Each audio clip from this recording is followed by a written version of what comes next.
правим видео за моите рисунки. Едната ми е ето тази, като виждате.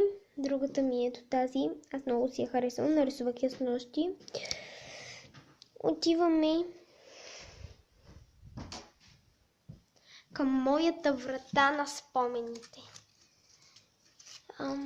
Тази е от плат.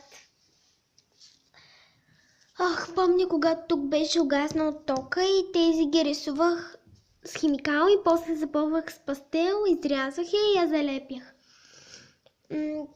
Тук, както виждате, стари спомени.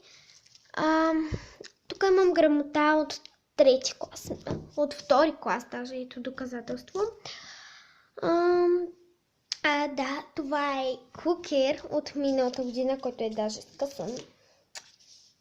Но дори не получих 6, защото госпожата каза, че имам твърде много шестици. Това е една моя детска... Изразявах се чрез рисунката си. После ето тези неща направих погрешка и се опитах да ги замаскирам, но не се получи много добре. Както и при устата, бузи се опитах да направя румени, но не ми се получи, както и да бях малка.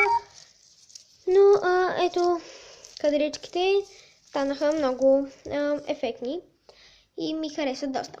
Ето това цвете и ето това много красиво много ми харесват. Това е от квилинг техниката. И общо взето, на мен ми харесва да я правя, но отнема време и заради това много рядко я правя. Тази рисунка е с брокат. Помня, от тогава не съм работила с брокат, тъй като всичко става в брокат. То се личи, че е брокат, но то блести.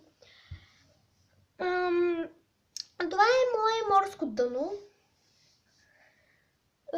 Както виждате, тук се опитах да изобразя скат, морски охлюв, рибки, тук още рибки, тук кула, която и ще поглъща риба с кървя, е погълнала риба с водорасли.